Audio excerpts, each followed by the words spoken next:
Showtime!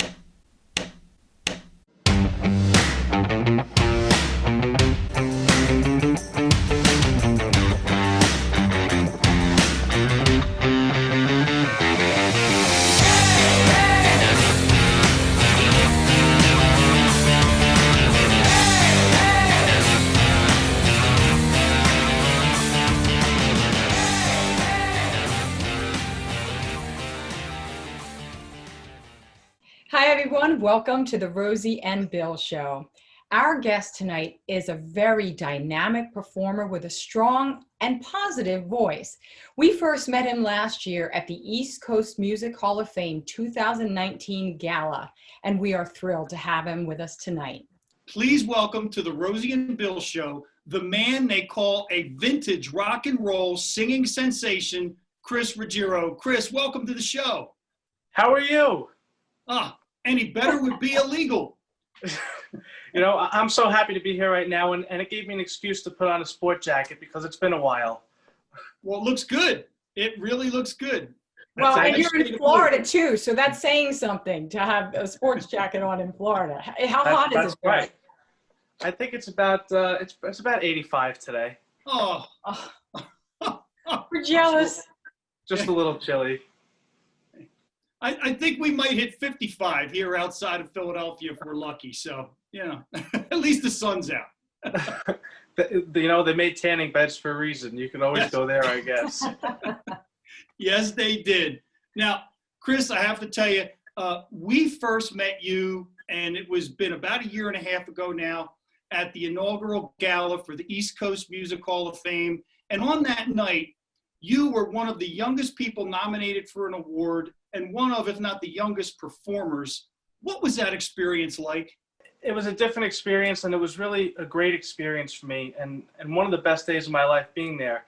And I recognized that I was being nominated because people really liked what I was doing with the music, or liked me, or liked the songs that I chose. And it wasn't because I accomplished something of note, but I had a great time that whole day, or the whole 2 days we were there. And I'm really looking forward to going back, without a doubt. And what it did was it gave me validation that what I'm doing really helps people, you know, makes them smile. And it made me feel great. And actually, Kid Kyle won the award for that. And I was really happy for him because we're friends, and I like Kyle a lot, and he deserved it. Well, that's a great statement right there. You know, we had interviewed Bobby Rydell, and one of the things he said was that, I said, was there a lot of competition between you and Frankie Avalon and Fabian, because they all grew up in South Philly? And he's like, you know what? No, we're just so supportive of each other. There's such a brotherhood and a camaraderie. And it seems like that you guys who are coming up now have that same thing. Well, you know, and that's how it's supposed to be. And because to me, we all have the same mission, right? You know, we love, you know, music of the 50s, 60s, 70s, and we're trying to preserve it, you know. And so I think that's why we all get along, because it's not a competition. It's more like a team together trying to accomplish the same thing. Right. You all have the same mission to make people happy, and you all do it in your own unique and very talented way. So along those lines, congratulations are in order yet again, because you're nominated again this year for the 2021 East Coast Music Hall of Fame. So way to go for that. But there's probably many folks that don't know what you do. So when someone comes to see you perform, Chris, what can they expect in your show? Well, you know, what I would tell them they can expect is that they're going to be transported back to a different time in a whole nother place, right? They're going to get 50s music, 60s music, 70s, and whether they're 80 years old or 20 years old, they're going to know all the songs anyway, because what I did was I tried to pick all timeless songs for the show that anybody could know of any age, really. So we're just going to take them back in time and have a good time. And like I said, songs that are just truly timeless, and they're going to enjoy it all. Yeah, and I wanted to just piggyback on that if I could, because like you said, classic, timeless. where did your love for this kind of music come from? And did you ever catch any flack from your friends for listening to this type of music? Well, I got the love of this music from my grandfather. He used to sing on the street corners of the Bronx, New York, street corner harmony. And so he kind of introduced a lot of the music to me. And what I realized recently, actually, is that my mom introduced a lot of it to me as well. I mean, every time I'm in the house, the radio is always on from when I was little until now. And it was always the 50s and 60s. I mean, to be honest with you, the radio was never off. As soon as I woke up in the morning, that's all I heard. And when I went to bed, it was still on. So, I mean, how could you not, I guess, fall in love with the music, being that you hear it all the time? Chris, did you know, like, was that when there were records? Like, did you ever play any vinyl? I didn't. I just had the CDs then. Okay. Yeah, that was really before the iPhone.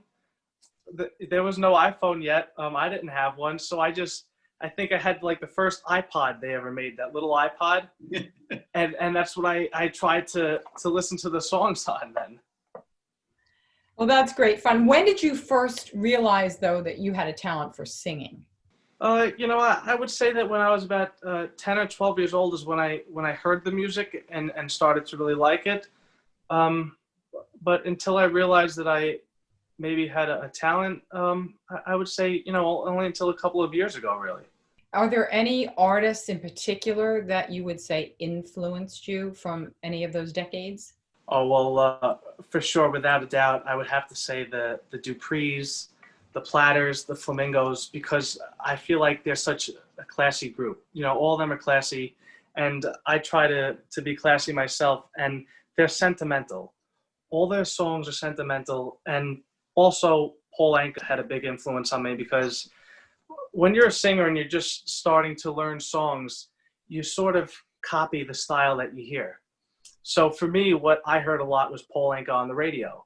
So I really copied a lot of his style, and you'll still hear it through the songs I sing now. Even though I changed things a little bit and made them my own, you'll still definitely hear a piece of Paul Anka in there.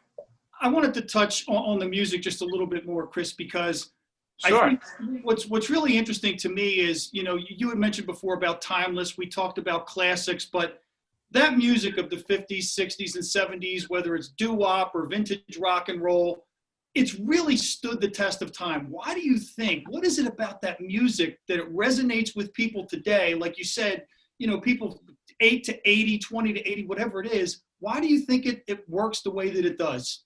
Well, I honestly think because it has such a strong melody, and these songs bring back so many memories for the audience, and it brings them back to a whole nother time. And the songs have a strong message, and not only that, but for kids of my generation, they hear these songs in commercials or movies, and that's what really, I think, has kept the music around. See, the message they have is love and tenderness, and that's not something you get with new music, all the time. So I think that's really important. That's interesting that you say that, because there is a relatability to these classics. Yeah, and it's not a fad, it never goes out of style. Right. Who can't relate to wanting to fall in love, or that first time that you do fall in love? And there's also an innocence to it. There is. How do your friends and peers react to it when they come to see a concert? Do they ever say, "Hey Chris, why don't you do some something current?" Well, to tell you the truth, in middle school I had no friends. Why? And it was because I was weird and sort of an outcast, because I had nothing to relate to people my age with at all, because I didn't like the new music, and so there was really no relation there. But what I did was I took what made me weird and turned it into what made me sort of special, and so I began singing and carried my love out for singing. And I guess what my message would be to kids my age that had that problem when they were younger, that maybe where they couldn't fit in, is that take what makes you weird and use it, in a different way, make it special, and And that's not the only message I have for those kids, but my audience, the teenagers of the 50s, 60s, and 70s, they always say to me, oh, well, Chris, if I was only 50 years younger, or, I wake up in the morning and I see my wrinkles and my gray hair. I don't see any of that. When I see them, I see a teenager inside. So I look past all of that 100%. And that's what I see when I look at them, a timeless person. That's beautiful. Chris, I have to tell you just real quick, we had earlier this year, we had Landale Eugene Murphy on our show, and Landale Murphy Jr., and he won America's Got Talent in season 6, singing a lot of the standards. And when Landale would come out and burst into a Sinatra song, the audience would be floored. And, when he first auditioned, the judges were shocked. And we asked him about that music and what it was. And he said so many of the same things that you said about why he loved that music. It's not controversial. It's about love. It's about happiness and bringing people together.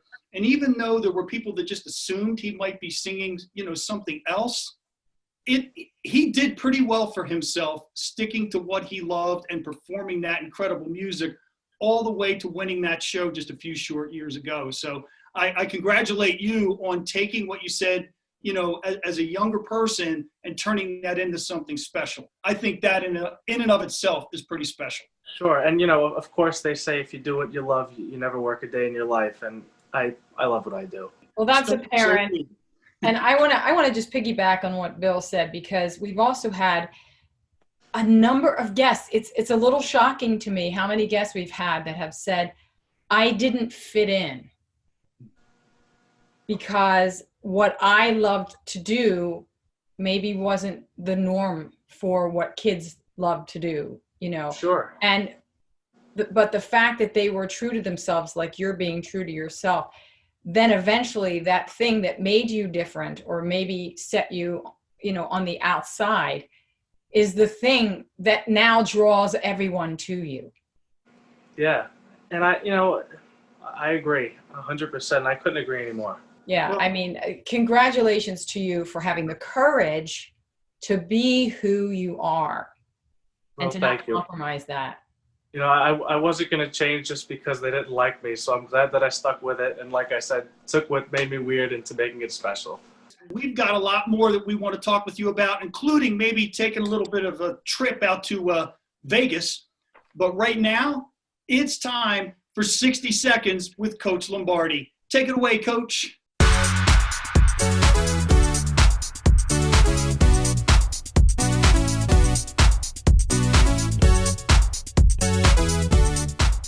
Thanks, Rosie and Bill. Great interview, by the way.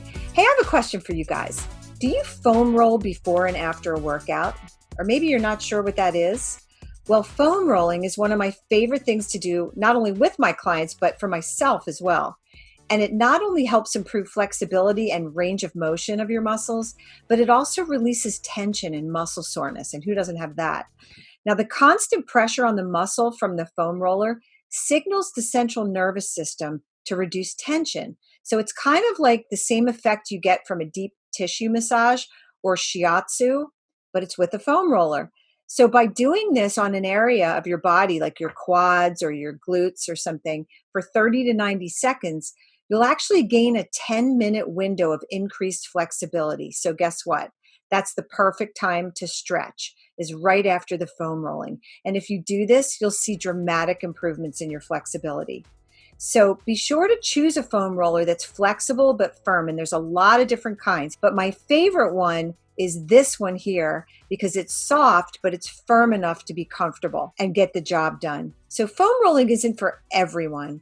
The people who should not foam roll are people with open wounds, fractures, deep vein thrombosis, advanced osteoporosis, or any kind of neuropathy that causes pain. You don't want to put pressure on those muscles. But other than that, go for it.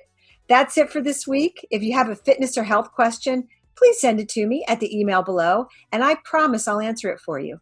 I'm Coach Lombardi for the Rosie and Bill Show. Now, back to watching this fantastic interview.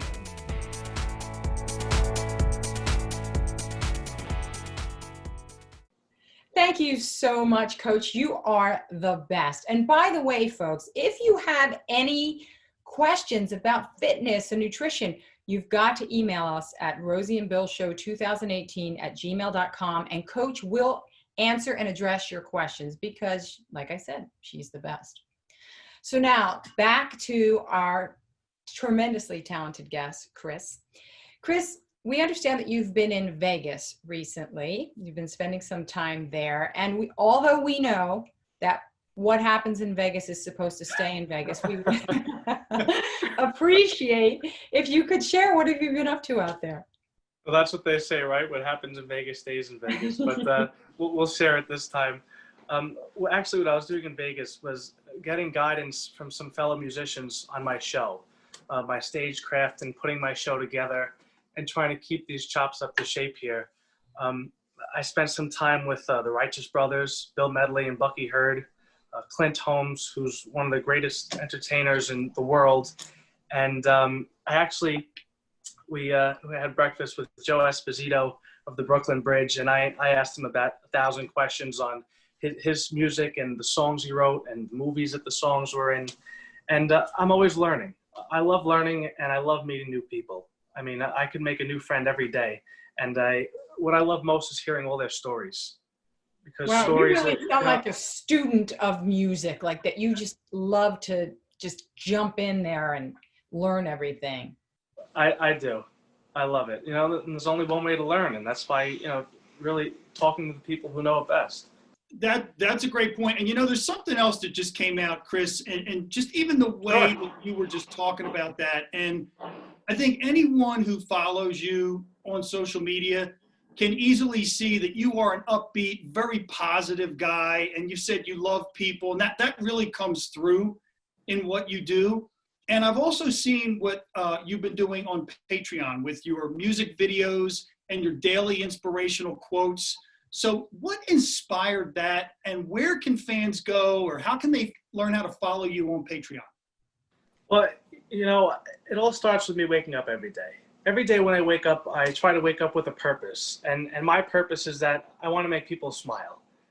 And I just read recently that the energy you put out into the world is the energy you receive back. So when I put out the positivity, I try to receive it. And just by reading all the comments on Facebook on, making somebody's day or taking them back to a different time where they thought about their first, prom date or their first kiss, it makes me feel great. And I feel like that's what my purpose is. And as far as Patreon goes, that's been like a blessing in disguise because Facebook hasn't allowed me to post as many videos as I'd like, and they tend to be blocking music lately. So what I'm doing on Patreon now is posting a lot of music videos, and every day there's a quote of the day. And it's an inspirational quote to just kind of kickstart the day. And they can find that on my website, the link for Patreon, which is www.chrisruggierosings.com. And they can find the info there. Well, I'll tell you, Chris, I've seen a couple of those videos, and I really like the fact that, and we've posted positive messages, and, our show's all about positivity. So, I'm sitting up a little straighter in my chair and got some goosebumps just listening to you talk about that because it means a lot to us. But what I really love about the way you do it is you don't just post a quote, you share it, and then you give your personal thoughts or insights on it, and it just adds so much to it, and it's just so real and very much appreciated. Yeah, and and they can just click on it every morning at 8:30 in the morning is when you'll see the quotes come up, and I'm there right behind my phone, ready to send the messages, and I love seeing them come in, and I think it's really special to them because we always talk about preserving the music and preserving the 50s, 60s, and 70s, and I feel like that's what Patreon is really given me the opportunity to do for only a few dollars a month. And I think it's really meaningful for people. Well, I think it's really meaningful that you are mindful of your positivity because you're right. When we do put that out there, it does tend to come back multiplied toward us. And it is a really beautiful thing. And especially now, there's a lot of noise out there that isn't so positive. So everything that we can do to add to the, upbeat part of the noise, you know, and cut through that is really beneficial to so many people. I totally agree. I really So, do. I have a question for you. First of all, is your family musical? Do you have do your parents, did they sing? Do you have any siblings? You know what? My family, singing wise, is not musical except for my grandfather, and my mom can carry a tune as well. But nobody's really musical. But in the same way, we all love music. Like I said, there's never a time in our house where music is not playing. Music definitely plays a big part in our family. So when you're not maybe, you know, singing or working on new music for your show, what do you do for fun? Like when things finally open up after the virus is, you know, handled and in control, what do you think, you know, you might want to do? Well, when I'm not singing, I'm still always working on music and kind of dissecting songs and seeing what they mean to me. And I find that there's a lot of fun in that. But also, when everything opens up again, I can't wait to see my audience. It's been way too long, and I can't wait to give everybody hugs and kisses if we're allowed at the time. But I really just can't wait for that. And also, for fun for me, when I'm actually not on stage and there's not a show, I love spending time with my family, my friends, and I love being out on the water too. I really love the water. Well, I understand you had an anchor necklace, so that's that. I do, jewelry. somewhere here. Yeah, that's nice. Thank you. Well, Chris, this has been just fantastic. We are so happy to have you on the show and congratulate you on what you're doing for your generation. I have so many friends that never listened to the oldies before. And since I introduced it to them, we'll be in the car and all of a sudden I'll hear, I only have eyes for you. Can't take my eyes off of you. And I'm like, where'd you guys hear that from? You know, and it's amazing. And I even get messages from people on Facebook saying, I showed my granddaughter a video of you or my grandson, and they'll take a video of their grandchild listening to the music and send it back to me. I don't know, it amazes me every time. I think it's great. And I'll do everything that I can in my power to make sure that the younger generation, you know, holds on to this music because that's important. It definitely is, Chris. And I'll tell you from what I've seen of your performances and after having, you know, met you at the Hall of Fame Gala and spoken with you again today, I have no doubt that anyone who comes in contact with you is that your positivity is infectious and you're already doing a lot for those timeless classics and you're going to be introducing them, I think, to more and more people every day. So thanks again for all that you're doing. My pleasure. Thank you so much, Bill. Thank you, Rosie. It's so nice to see you again, Chris, and we're definitely going to see you. We're going to get past this pandemic and see you in Atlantic City, hopefully next June, right? Yeah. I'll be there. All right, ladies and gentlemen, Chris Ruggiero. Thank you. It's been an honor.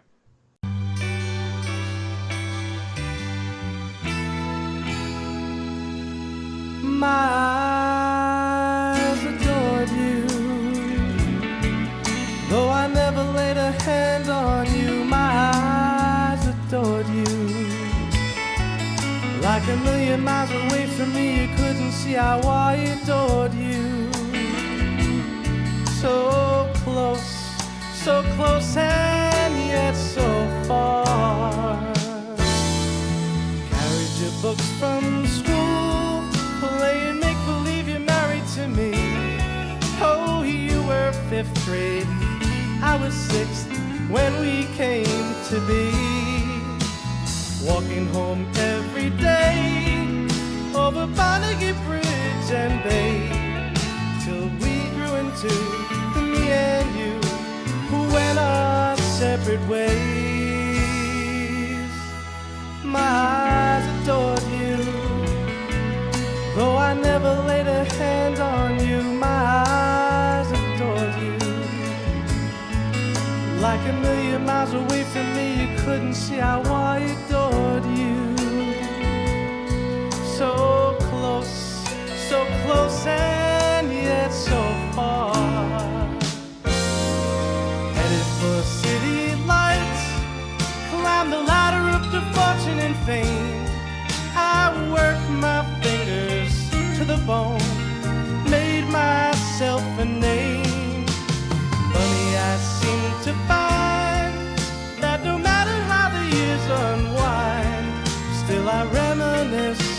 the girl I miss, the love I left behind. My eyes adored you, though I never laid a hand on you. My eyes adored you, like a million miles away from me. You couldn't see how I adored you. So close and yet so far. All my life I will remember how warm and tender we were way back then. Whoa, whoa, baby. All the feelings, sad regrets. I know I won't ever forget to my childhood friends.